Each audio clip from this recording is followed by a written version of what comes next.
잠언서 3장 27절부터 어제 본 말씀을 한 번 더 보십시다. 잠언 3장 27절부터 35절까지 말씀입니다.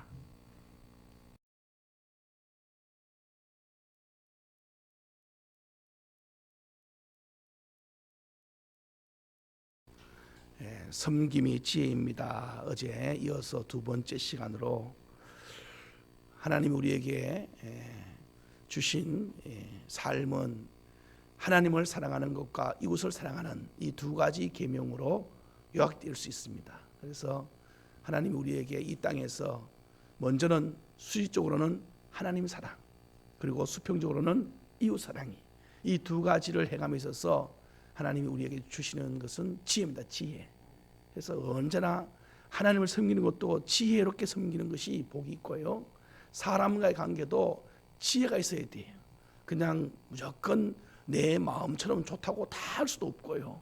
또 사람들은 사실 속에 다 죄성이 숨어 있어서 다른 사람을 대할 때 언제나 내 이익 중심으로 대합니다.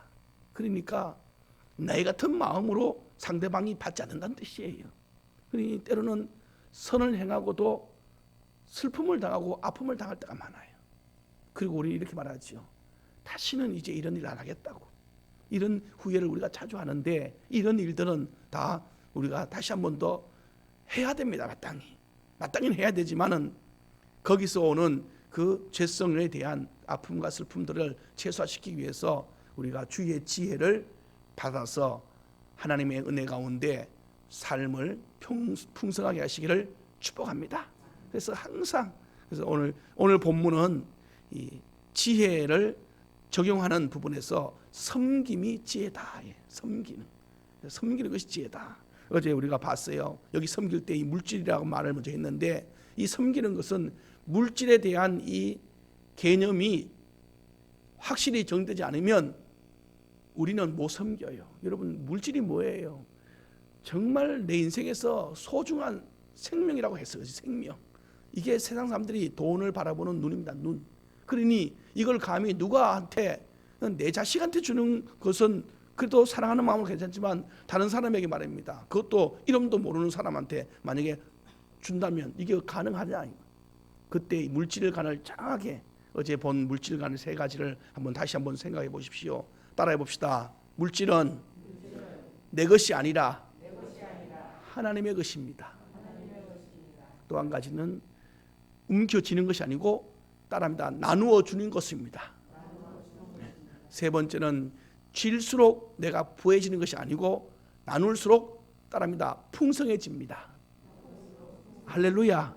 이겁니다. 이거. 여러분, 이 세 가지를요 내 마음에 물질관을 가지고 있으면 이제 이건 내 것이 아니지. 나는 단지 보관하고 있는 창고에 불과한 거예요. 주께서 내게 주신 것이라면 물론 나도 쓰겠지요. 그렇지만은 먼저는 주님이 이걸 누구에게 전해주는 통로가 된다고 해요. 그래서 섬길 수 있는 사람들을 찾는 겁니다. 이제 여기부터 지혜가 필요한 거지. 우리가 지혜가 없으면 이렇게 말하는 거예요. 이렇게 많은 사람들이 많은데 내가 누굴 도와줘? 그래서 내가 못 도와주겠다고. 그건 지혜가 없는 말이에요. 지혜가 없는 말. 찾아보면요, 주님이 멀리 있는 자, 그리고 내 손이 미치지 않는 자가 말하는 게 아니라 우리 주변에 있는 자입니다. 가까이 있는 자들. 그리고 하나님이 감동을 준 자가 있어요. 감동을 준 자. 그것도 정으로 말고요. 여러분, 어떤 분은 마음이 착해서 정으로 해요. 정으로 하면 사람의 매입니다. 매여. 정으로 하지 말고 주께서 주시는 감동이 있습니다. 정말 주님, 오늘 본문 다시 한번 보십시다. 오늘 본문에 보면은 이런 구절이 하나 나와요. 자, 27절 시작.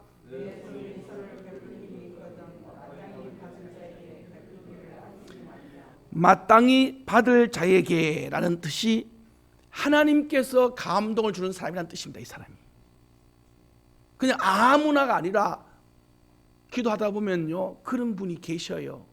마음이 막 뜨거워지면서 내가 섬기고 싶다라는 사람이 있습니다.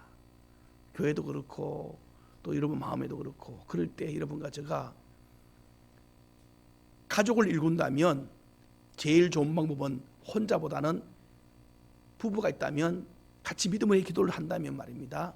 믿음이 비슷한 수준이라면 상의하는 것이 제일 좋고, 그리고 함께 기도하면서 주께 나아가는 것이 좋아요.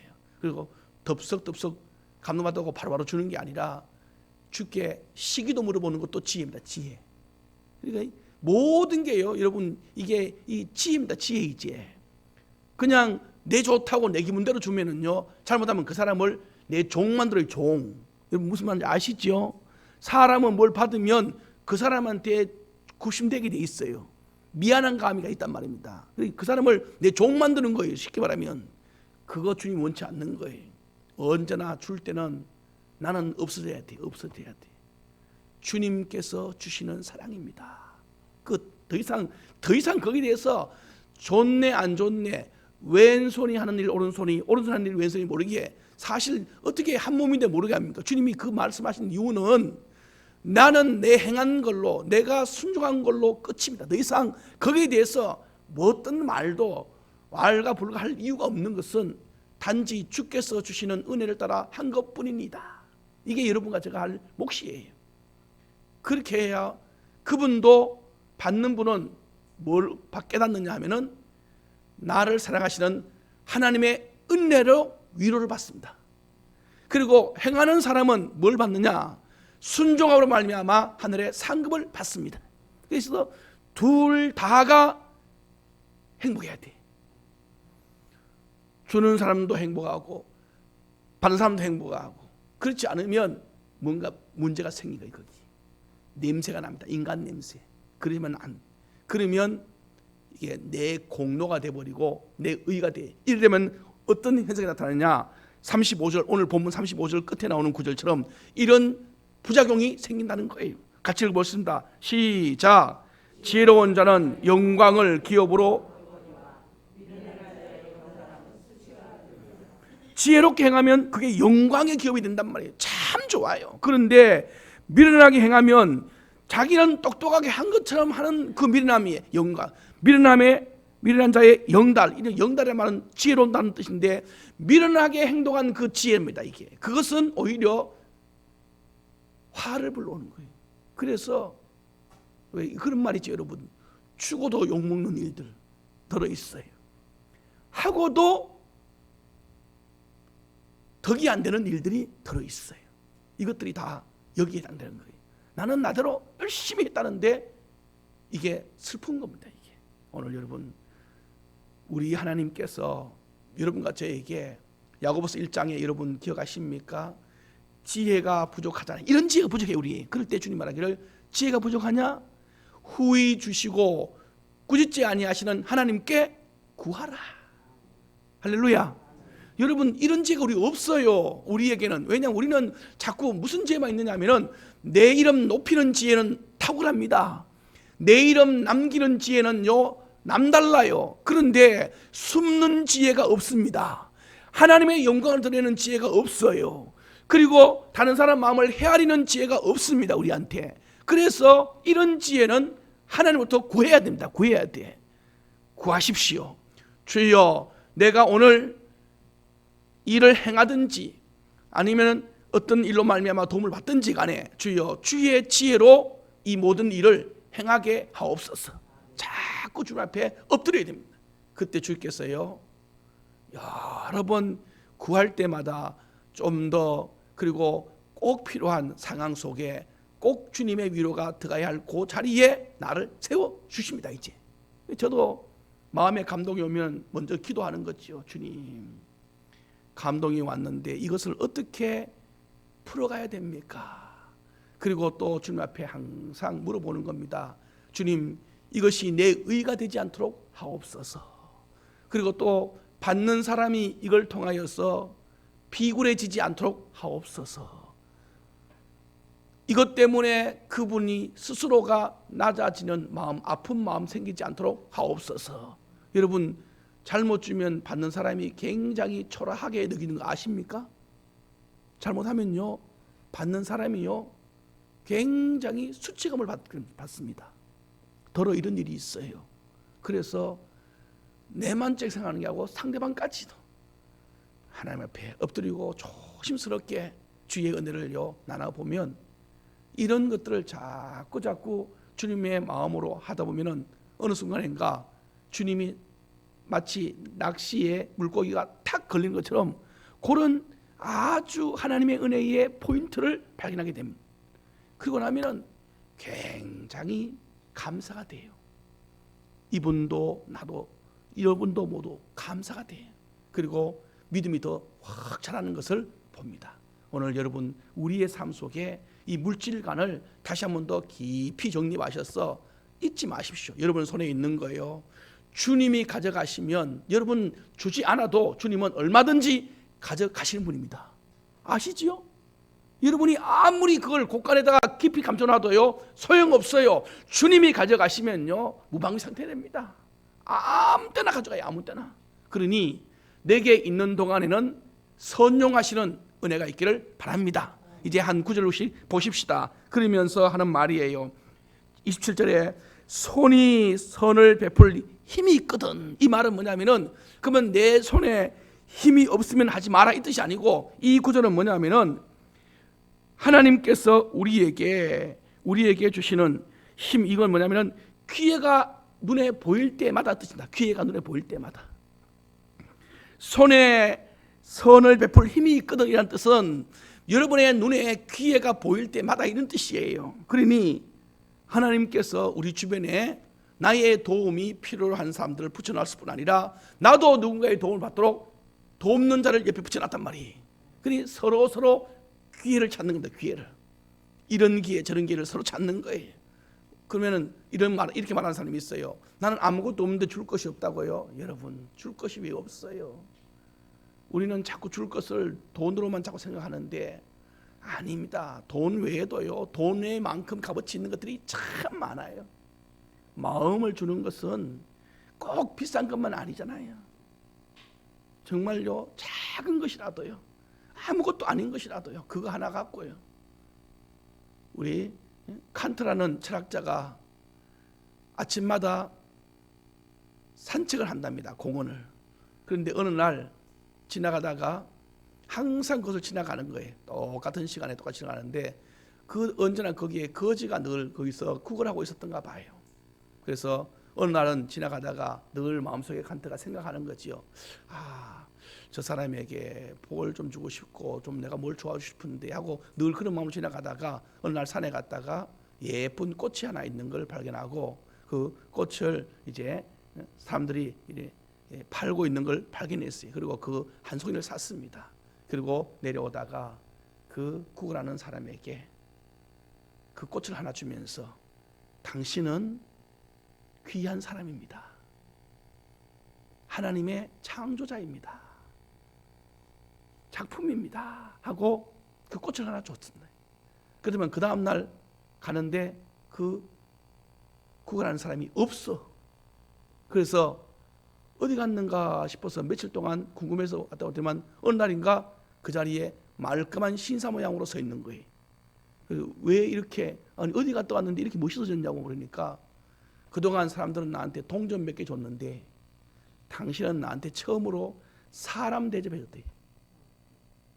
평생 처음 받아본 꽃의 사람 대접. 그때 자기 존재를 깨달았대.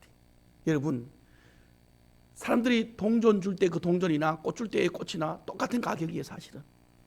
그런데 동전보다 더 그 인생을 세우는 어마어마한 물질을 준 거예요 그 사람한테. 이게 그의 일생 이야기 중에 한 대목 나오는 이야기입니다. 우리는 여러분이 지나가다가 손 한 번 잡아주는 거잖아요. 손 한 번 잡아주는 거 그거예요. 또 기도 한 번 해주는 거예요. 그리고 여러분이 지나가다가 시간 내서 그분과 함께 차 한잔 마시는 거예요. 이런 것들. 그 외에도 찾아보면 우리 집에 있는 것들 중에서도 얼마나 많은지 지나가다가 반찬 하나 만들어주는 것들. 이것들.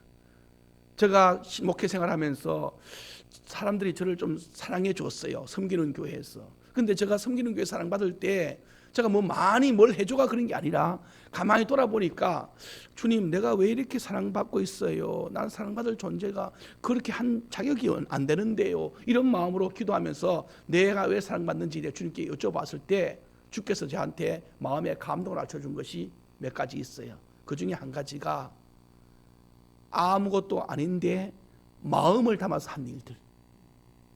지나가다가 누굴 만났을 때 그냥 그 사람 손에다가 5천짜리 한 장만 지어준 거예요. 내가 지금 이게 줄 수 있는 건데 지나가다가 혹시 목이 마르면 음료수를 한 잔 사드시라. 근데 그게 그분한테는요 그렇게 위로가 됐대. 나는 그냥 지나가다가 그냥 준 것뿐이에요. 그런데 그 사람은 그 마음을 확 받았어요. 그러면서 제가 한 말이었을 때 그분 나는 잊어버렸지요. 하나님이 선생님을 위로해 주시고 사랑해 주십니다. 그 한마디에 언제나 그 마음속에 새긴 것이 하나 있는데 나도 누군가를 위로해 줘야 되는 사람이 돼야 되겠다라는 마음이 생겼다는 그 사람이. 나중에 그 사람이 이야기하니까 이제 알겠지요. 여러분 오늘 여러분과 주변에요 하나님이 보내준 마땅히 받을 자가 있습니다. 그 사람이 부자이기 때문에 아니에요. 여러분 부자도요 마음이 가난한 거 아시죠? 얼마든지 가난해질 수 있습니다. 또 육신으로 가난한 사람도 있고요. 건강해 보이는 사람 중에도요 지금 위로가 필요한 사람도 있습니다. 그러니 우리는 언제나 서로 위로해주고 위로받는 존재로 함께 동거하고 동락하면서 사는 거지요. 오늘 우리에게 주님이 바로 이런 것을 하라는 거예요. 자 보십시오. 또 보면 28절에 내게 있거든. 성경 잘 보십시오. 성경은 분명히 우리한테 없는 걸 달라 말 안 해요. 내게 있거든. 이웃이 내게 말합니다. 좀 달라 할 때 내일 오라 하지 말라는 거예요. 지금 너에게 있지 않냐 이 말이에요. 너에게 있지 않느냐. 여기 있다는 말은 내가 조금이라도 나눌 수 있는 마음의 상태입니다. 그럴 때 우리는 오늘 이 기회를 놓쳐버리면 여러분이 하늘나라 상급을 쌓을 기회를 잊어버릴 수가 있어요. 왜냐하면 하나님은 그 사람을 통하여서 내게 가지고 있는 이 은혜를 나눠줌으로 하나님의 영광을 드러내야 하는데 우리는 우리 욕심 때문에 손이 오그라들어서 그 일을 못 해버리면서 결론은 하나님의 영광을 못 드러내는 일을 해버리는 거예요. 그러니 항상 잊지만 얼마나 지혜가 필요하겠어요. 얼마나 많이 하나님 앞에 구해야 이런 찬스를 놓치지 않을까요?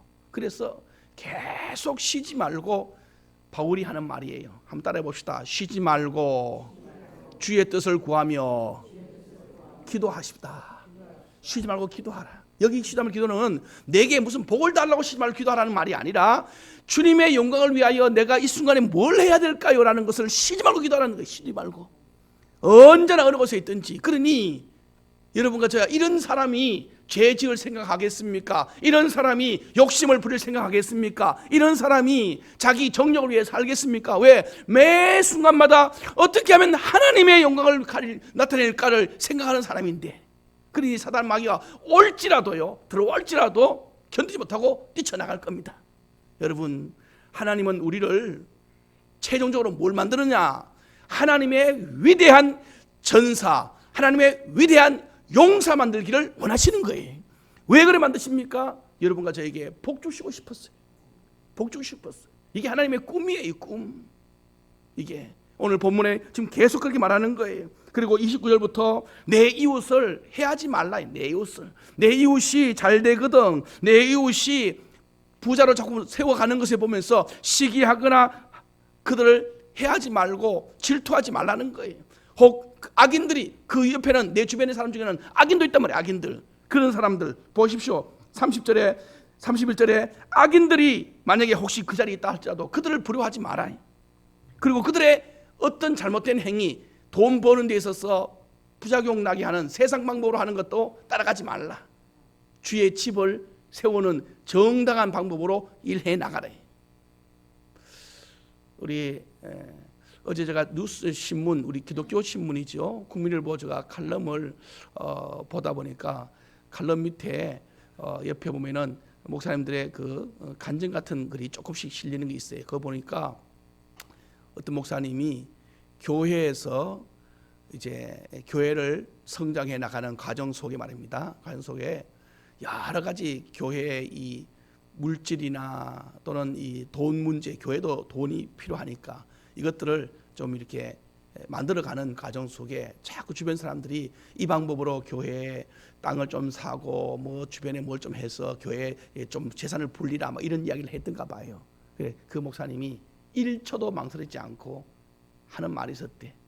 우리는 성경 방법 외에는 사용하지 않습니다. 아주 아무리 가난해도 성경 방법 외에는 우리는 사용하지 않겠습니다 라고 결론했대. 그리고 그러면 정의롭게 산다는 것은 곧 뭘 말하는, 여러분 이 땅에서 말이에요, 의인으로 산다는 거, 말씀대로 산다는 거, 정의롭게 산다는 것은요, 뒤에 뭐가 붙느냐면은 고난이 붙어요. 고난이.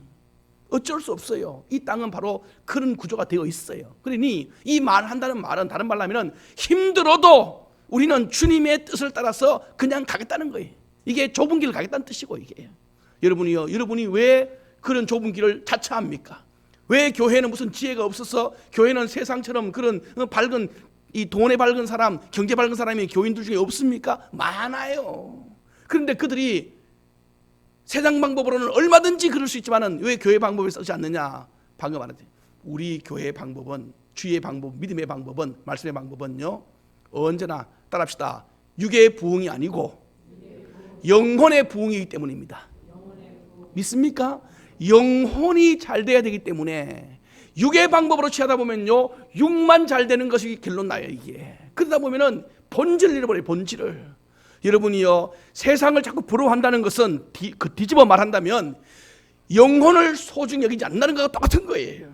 우리는 무슨 말을 하면 듣는 말만 이해될 것이 아니라 그 이면에 있는 속 생각을 발견해내는 지혜가 있기를 축복합니다. 무슨 말을 할 때 말이에요, 하나님은 우리가 무슨 말을 하면 액면 그대로 안 받아요. 그 속에 있는 우리의 심령의 소리를 듣습니다. 이게 지혜입니다. 지혜. 여러분들이 누가 만나서 나한테 막 이런 소리 합니다, 이런 소리 하면 우리는 내 칭찬해주면 그저 좋아서 막 우리가 막 붕붕 뜨지요. 그리고 쏘가요, 넘어가요. 다 그때 여러분과 제가 항상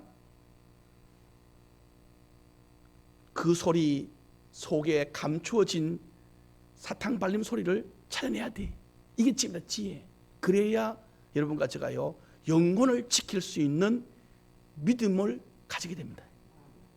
얼마나 세상이 정말 말할 수 없이요, 세상은 부패하고 많이 거짓되고요, 그렇다고 해서 세상을 여러분 뭐 등진한 말이 아니라 그런 세상 속에서 살아가야 하는 여러분입니다. 그러니 얼마나 더 지혜롭고 얼마나 더 분별이 있어야 되며 얼마나 더 명철해야 되겠습니까? 날마다 주의 지혜가 여러분에게 떨어지지 않도록 오늘 또 구하시기를 축복합니다. 우는 사자같이 달려드는 그들의 모든 것들을 다 잠재울 만한 예수님의 지혜를 보십시오. 예수님이 그 사두개인들, 바리새인들, 종교지도자들이 온갖 질문으로, 온갖 도전으로 이래 치고 저래 치고 할 때 주님이 하나도 안 넘어가요. 말은 그들싸하게 그들이 왔어요. 아주 올무에 넘기려고요, 수만 번 주님을 치고 할 때도 주님 거기에 어느 하나 세금 내는 문제 가지고 이게 누구 거냐 물으면서 음란한 연일 들다 놓고 돌로 치냐 마냐부터 시작해서, 그리고 하나님 나라가 어디 많은가 그러면서, 그리고 어린아이가 어른 되을 정도로 그래서 눈 멀어 있는 아이에게, 그 사람에게 이 사람이 죄가 하나님의 이 저주가 됐냐, 자기 인생에 병들어 졌냐부터 해서 별별 소문을 이야기를 다 할 때 주님이요, 그들의 그 속내를 훤히 아시고 지혜로서 대답하죠. 지혜로서 한마디도 못하게, 예수님의 말씀 한마디에 아무도 거기에 토를 못 달아요. 분명히 우리 볼 때는 이거 아니면 이건데 주님은 영 다른 말씀을 하시는 거예요. 거기서 그들이 오히려 자기들의 죄가 드러나서 부끄러워지는. 여러분, 저는 여러분들이 어디 가든지 세상 지혜가 아무리 발달할지라도 주의 지혜를 능가할 수가 없습니다. 이 지혜를 여러분이 날마다 배워서 실천해내는 축복이 있기를 바랍니다. 오늘 이 이게 물질 쓰는 겁니다. 물질 쓰는 거. 이게 여러분의 삶입니다. 보십시오. 그래서 결론을 말합니다. 32절에 패역한 자는 여호와께서 미워하신다. 그 다음에 또 악인의 집에는 여호와의 저주가 있다. 이 두 가지가 바로 세상 따라가는 사람과 두 번째 보세요. 정직한 자의 집에는 그의 교통하심이 있다. 여기 그의 교통하심은 그에는 것은 하나님의 교통하심이라는 것은 하나님의 임재하심이 있다. 하나님 임재하심이. 그리고 의인의 집에는 복이 있도다. 복이 뭐예요? 복이. 따라합시다. 하나님이 계시는 것이 복입니다. 하나님이 계시는 것이 복이에요. 하나님 계시는 것이.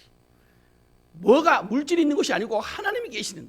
여러분 집에 복이 있다는 것은 다른 말로 하면 하나님이 우리 집에 계심이 복인 줄로 믿으시기를 축복합니다.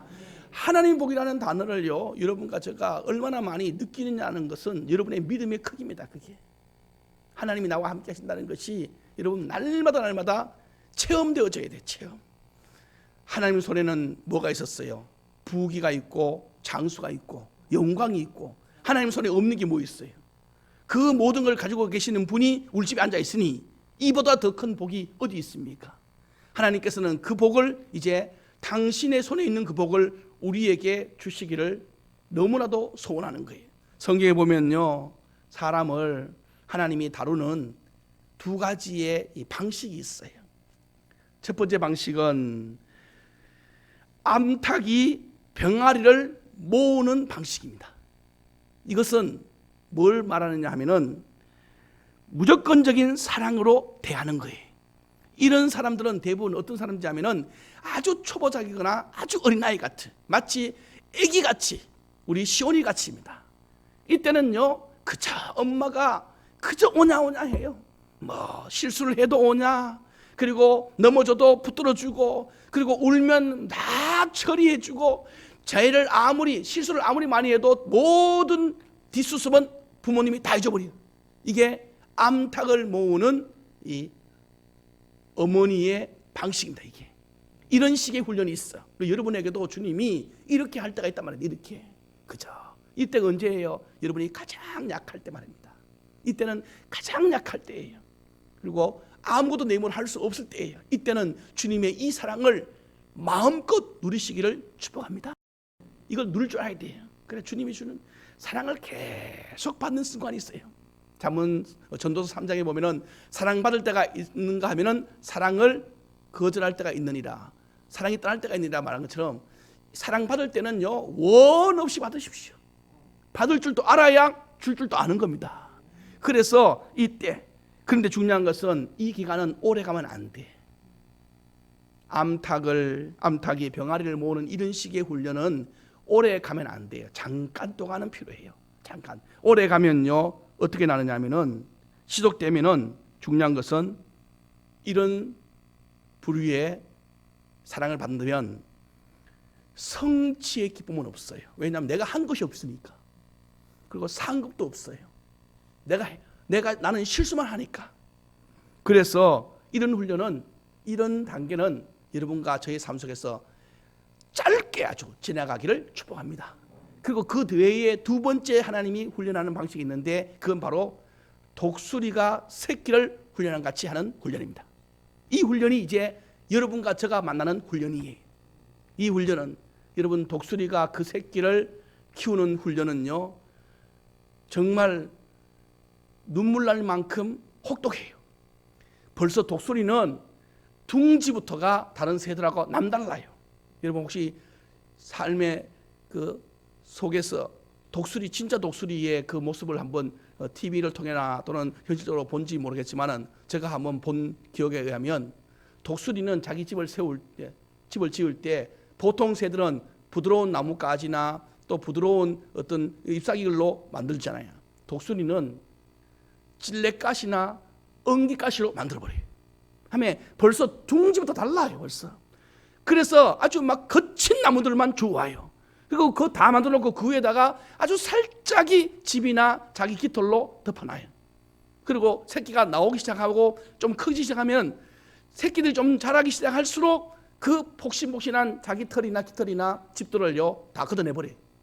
결국에는 뭐만 남느냐? 가시만 남게 만들어버려요. 이 말은 무슨 말이냐? 나가란 말이야.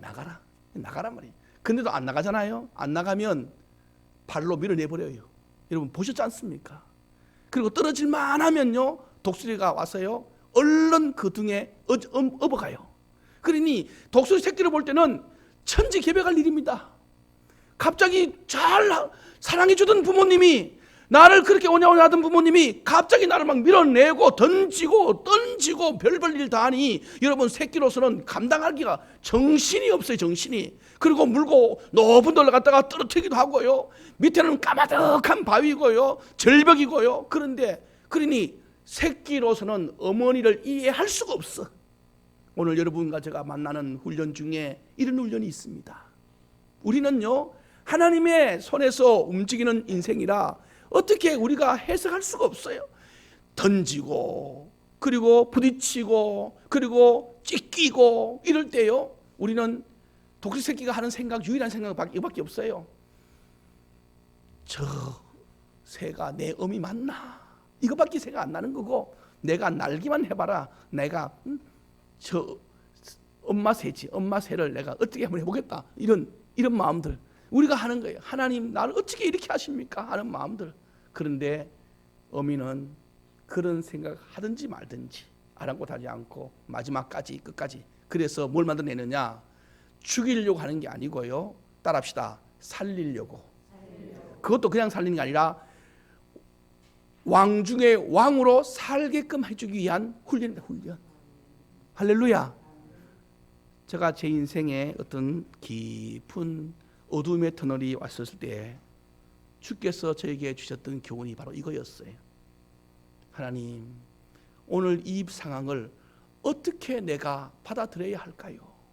라고 기도할 때 주께서 저에게 이 모습을 알려줬어요. 내가 지금 너를 독수리로 훈련시키는 중이라. 만약에 여러분 이 훈련 거치지 않으면요, 이름은 독수리인데 능력은 병아리예요. 병아리. 잠자리 한 마리 못 잡고 파리 한 마리 못 잡는, 그래서 굶어 죽는 독수리가 되는 거예요. 여러분이요, 우리는 성도고요, 우리의 대적은 사단 마귀요.